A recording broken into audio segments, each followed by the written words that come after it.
What's going on, everyone? It's Matt Candelario, and we're back with the PPR, another North County Game of the Week matchup. This week, it's week 4, and we're at Mount Carmel as the San Diego Cavers are in town to take on the Sun Devils.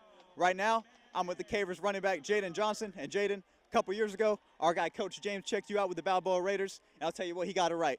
3 touchdowns on the season already. Just talk to me, what kind of steps have you been taking since your 8th grade season as now you're on varsity? Just talk to me about those steps into the success you've been having. Well, it really does play a big part in being disciplined. When you have the coaches talking to you, when you mess up, it's really good to just, be quiet and just accept what they're telling you because they know what they're doing. They've been in your feet before. Also, another big rule is also just taking everything seriously, like not making it as a joke. If you take it as a joke, like kind of has to do with practice. You practice how you play, and that's really it. How's the O-line been so successful in your run game? Well, our O-line really does play a big part, of course, of me even getting, or any kind of running back getting any rushing yards. Our O-line has been very dominant. We do have a couple of missing pieces today, but we can fill them in.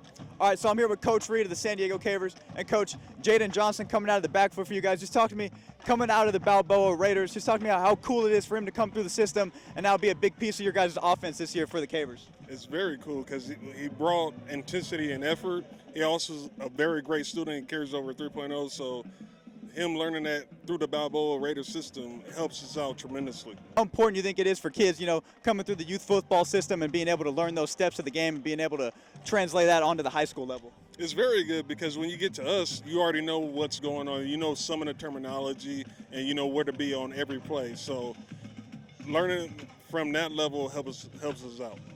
Now let's see how this one went down. First quarter, freshman quarterback Jaden Harris sets his feet, and Jaden Wade's going to haul this one in. That's a touchdown for the Cavers. This made it a 7-0 lead early for San Diego High.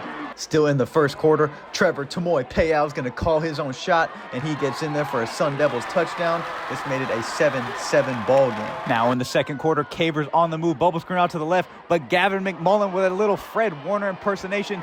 Now Mount Carmel ball is Preston Bowles recovers it, but the next play, Trevor Tamoy Pale's going to drop back. He's going to drop this one on the ground, and Adrian Garcia's there to pounce on it. San Diego Cavers with the touchdown. This made it a 14-7 lead in the second quarter. Before the half, quarterback Trevor Tamoy Pale's going to take a big hit, which ultimately took him out for the rest of the game. Hearing he could be back in about 4 to 5 weeks, thoughts and prayers out to Trevor for a speedy recovery. But the Sun Devils not going to back down. Number 20, Mason Medlock. He's going to make a couple moves, and he gets in there. You can bring out the red carpet. That's a Mount Carmel touchdown. This made it a 13-14 game as the Sun Devils still trailed. Still in the second quarter, backup quarterback Kelly Luke. He's going to come in. He's not scared of the moment. He gets in there for a Sun Devils touchdown. This made it a 20-14 lead for the Sun Devils right before the half. Cavers trying to make some noise late. We used to call this big rig back in my day. Xavier Wilson, he's going to plow his way into the end zone on the nice reverse. Cavers trying to make some noise, but the Sun Devils were just too much in this ball game. Number 2, Shane Carter, shakes his way into the end zone for another Sun Devils touchdown. This made it a 27-20 ball game, and Riley Vela Cruz says, I want to get in on some of the fun. He gets in there for another Sun Devils touchdown. Mount Carmel would go on to win this one by a final score of 35-21, and I had the chance to catch up with the backup quarterback stepping in relief, Kelly Luke. And Kelly, you had to step in. Obviously, your brother Trevor goes down in the ball game. Just talk to me, what's going through your head in that situation, and ultimately how you guys came out with the victory tonight. I mean, we were feeling that loss. Obviously, had to come in, step up, do my job. Couldn't have done it without the defense. Everyone stepped up, played a really great game today. I was like, I got to find a ball. I got to get loose. I was ice cold. I was like, got to get my arm going, and it was great.